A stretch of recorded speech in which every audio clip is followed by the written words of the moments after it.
Good afternoon, everyone.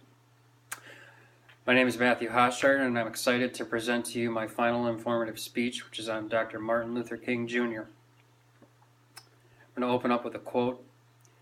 "The time is always right to do what is right." Quote given by King in a speech to students at Oberlin College in 1965. I think what that quote captures is integrity, responsibility, and moral and ethical viewpoints that need to be captured still today.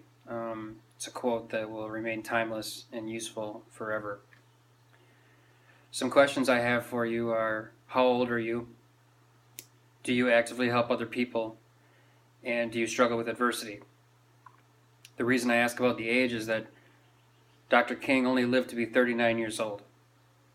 And the second and third questions regarding other people and adversity are, that's what he did. His life was dedicated to the pursuit of making change for the human race. And he did it all in a very short amount of time, no matter who he was up against.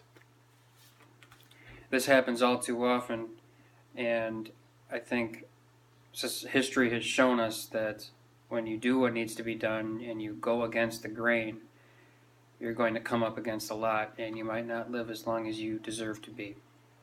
I think it's sad. However, it's a fact of our history. This speech is going to give you a little bit of biographical information about his family, his academics, tenets of his ethics and philosophy, and his speaking style.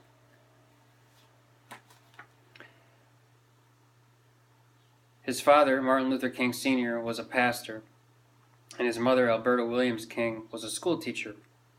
They gave birth to Martin in Atlanta, Georgia. He grew up and in 1948, at the age of 19 years old, graduated from Morehouse College. In 1951, he graduated from the Crozer Theological Society in Chester, Pennsylvania.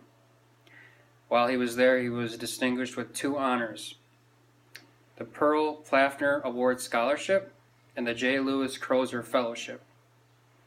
He was awarded these 2 distinctions in addition to being first in his class. From there, he went on to Boston University and enrolled in graduate school, and in 1955 attained a PhD in systematic theology. While he was studying at Boston University, he met and courted his wife, Coretta Scott, who was studying at the New England Conservatory of Music.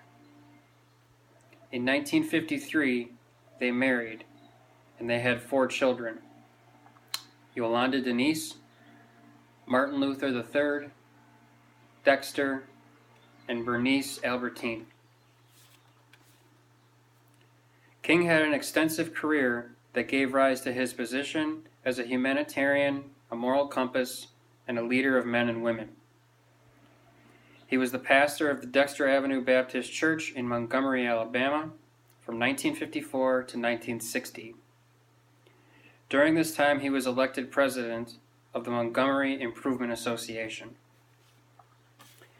They went on to organize a year-long boycott against segregated public transportation, and the boycott was a success. In a short amount of time, King became a world-renowned philosopher and advocate for nonviolent social change. In 1957, he organized the Southern Christian Leadership Conference.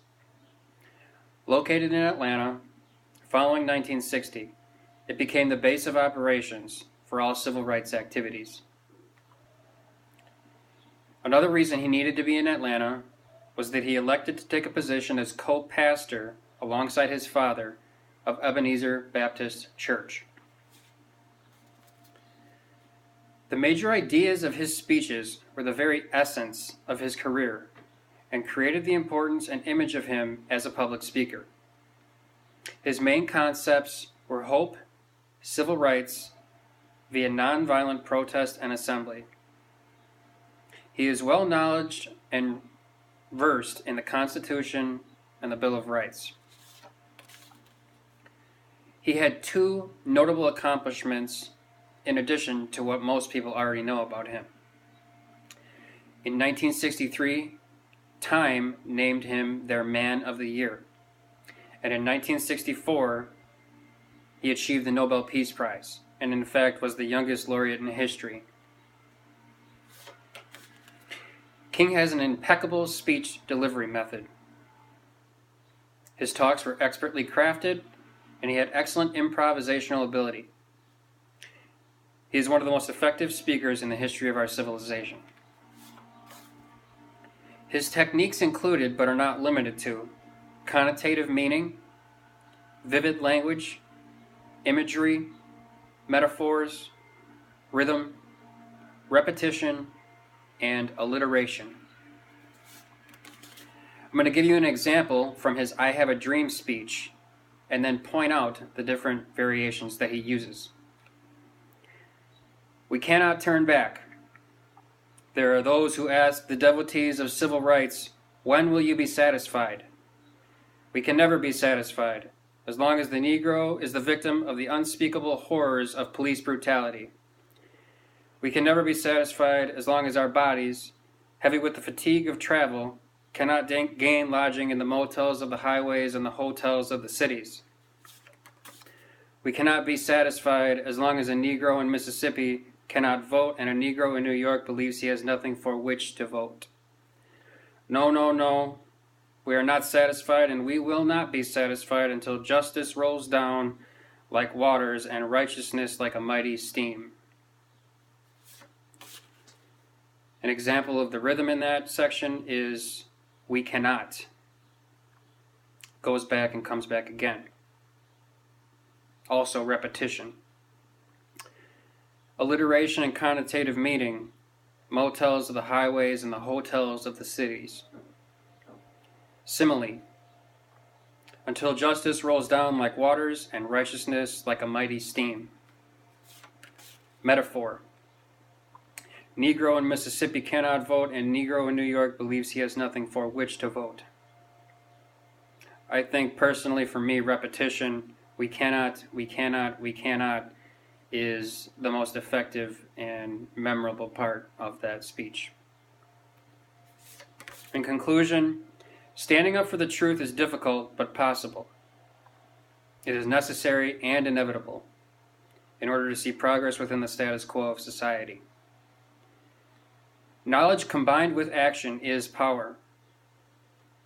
King was brilliant and educated, a man of the people and a man of God. His speaking style will remain famous forever. My last thought is that I urge the listener, remind ourselves, we have an obligation, in my opinion, to pay attention to historical greats like Dr. King and continue to pave the road to social progress, more now than ever. Thank you.